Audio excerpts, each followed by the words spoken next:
So now we come to chapter 4, A Shortcut to Mushrooms, which is referenced in the movie. That scene is even called A Shortcut to Mushrooms. You hear about Farmer Maggot, but you don't really see him. But here in the book, you do. One of the characters that were cut out of the movie. But anyway, so when we left off, they had been spending the night with the elves. And they wake up the next day, elves are gone. And so they wake up, they eat, and they go on their way on their adventure. Now Frodo and Sam are talking, and Sam says that the elves told him not to leave Frodo. Kind of like what Gandalf said in the movie, but here it's said by the elves. And Sam says, "I know we were going to take a very long road into darkness, but I know I can't turn back.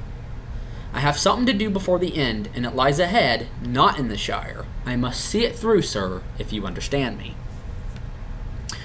Sam, of course, the quintessential hobbit, who happens to end up being the actual hero of this story. And here I would like to point out, and it has been said in documentaries, even in the extras on the DVDs of the movies, that the relationship between Frodo and Sam is like the relationship between a British officer and what was called his Batman or servant. And Tolkien, a lot of critics have mentioned this, and Tolkien had confirmed it himself, that this is the case.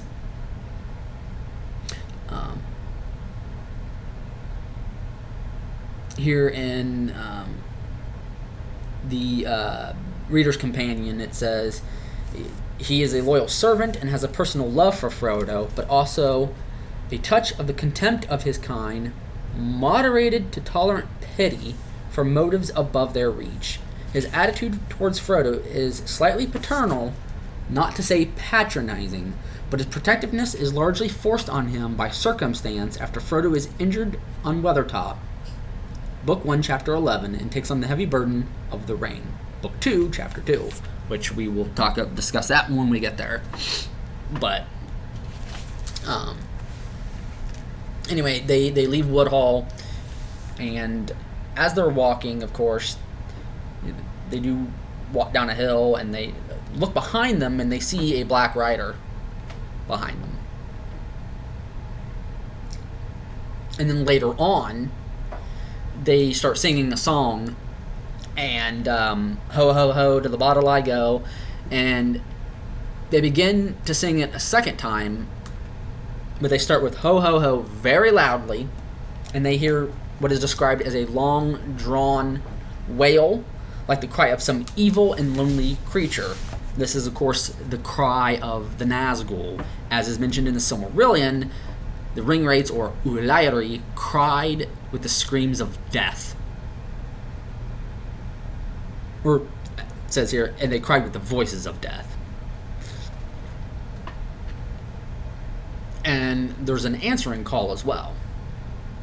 And you do kind of get this in the movie, I think, in another scene.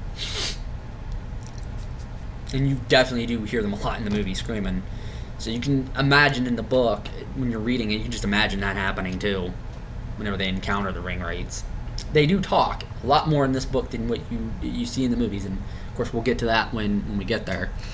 But anyway, they end up accidentally coming across the lands of Farmer Maggot.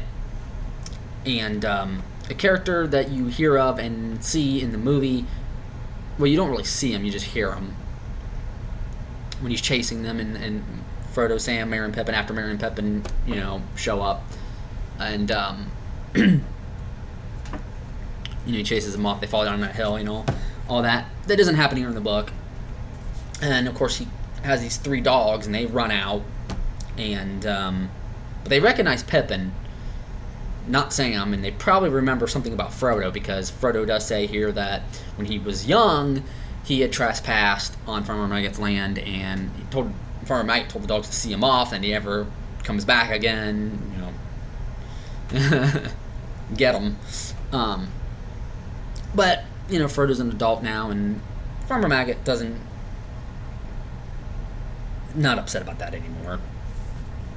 Frodo was just a kid then, being a kid. I think Farmer Maggot understood that. And so basically what happens, he feeds them dinner and then offers to give them a ride to Buckleberry Ferry. And when they get there, they begin to hear approaching them hooves. Clip, clop, clip, clop. And they're like, oh crap, it's another Black Rider. So they have Frodo hide. But it turns out it's actually Merry who has come to greet them, because he's, as we find out in the next chapter, he's been expecting them, and they're late. And that's pretty much all that happens in this chapter. Really not much goes on here. And I do want to bring up finally, in the history of Middle-earth, when we get the original drafts of the Lord of the Rings, originally what happens is Frodo puts the ring on before he enters Farmer Maggot's land, and he scares the farmer, which is kind of funny when you read it, and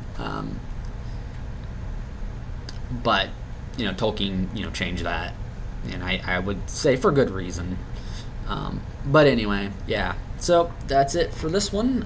I was going to do read another chapter and get maybe 2 videos done today, but that ain't gonna happen. So, but I'll be back tomorrow with another one. I'll try to get that read. I do have a day off coming up, so I will be doing that, and I'll just keep it coming. So hopefully, I hope you enjoyed this video, and I will see you guys tomorrow with the next chapter. Thank you.